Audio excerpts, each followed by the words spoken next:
10.1 million barrels per day.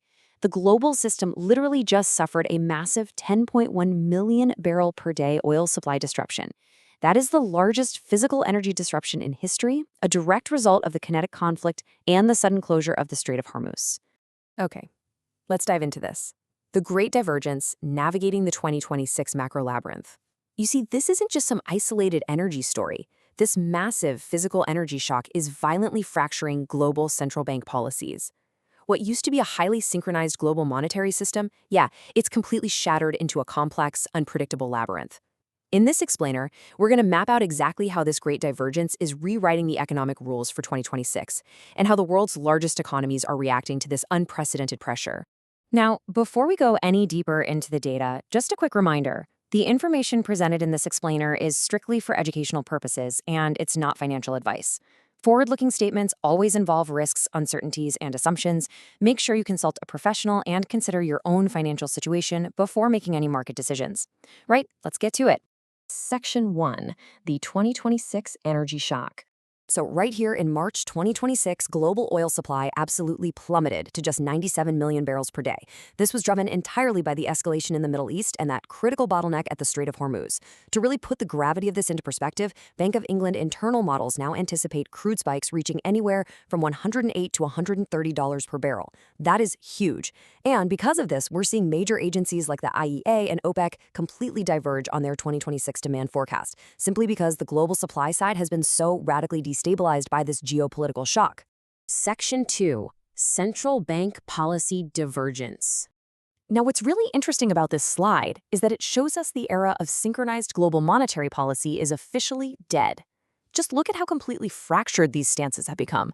You've got the U.S. Federal Reserve sitting right there at 3.50 to 3.75% on a binary hold, desperately trying to balance sticky domestic inflation against cooling labor data. Meanwhile, the ECB is stuck at a flat 2.00% with a neutral stance, absolutely terrified of an industrial recession. And then there's the Bank of Japan, down at 0.75%, but holding a hawkish stance and actively preparing for rate hikes. It's a complete mosaic of active holds, neutral stasis, and hawkish normalization. They are literally all fighting entirely different economic wars. Section 3, U.S. low higher, low fire.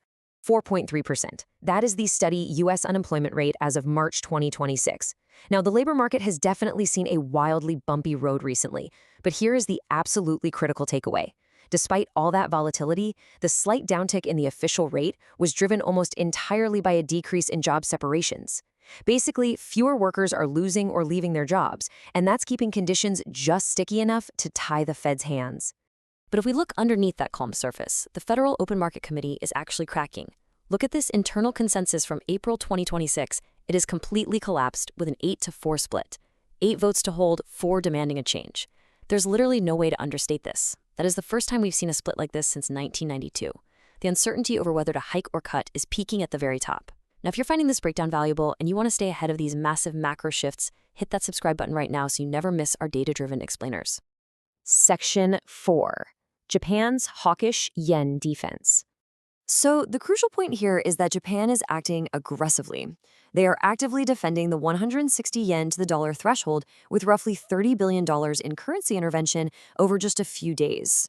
Why? Well, with global oil prices soaring, a weak yen means massive imported inflation. They absolutely have to defend the currency to protect their domestic consumers and corporate profits from this energy shock. And just like the Federal Reserve, the Bank of Japan is seeing unprecedented internal dissent, but in the exact opposite direction.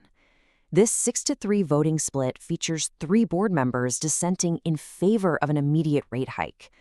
This signals a really strong, urgent momentum to normalize policy and push rates higher to align with the incoming corporate governance and economic reforms, a movement known broadly as Sononomics. Section 5. Geopolitics and European Stagnation. When we contrast the two major Western economies, the divergence is just stark.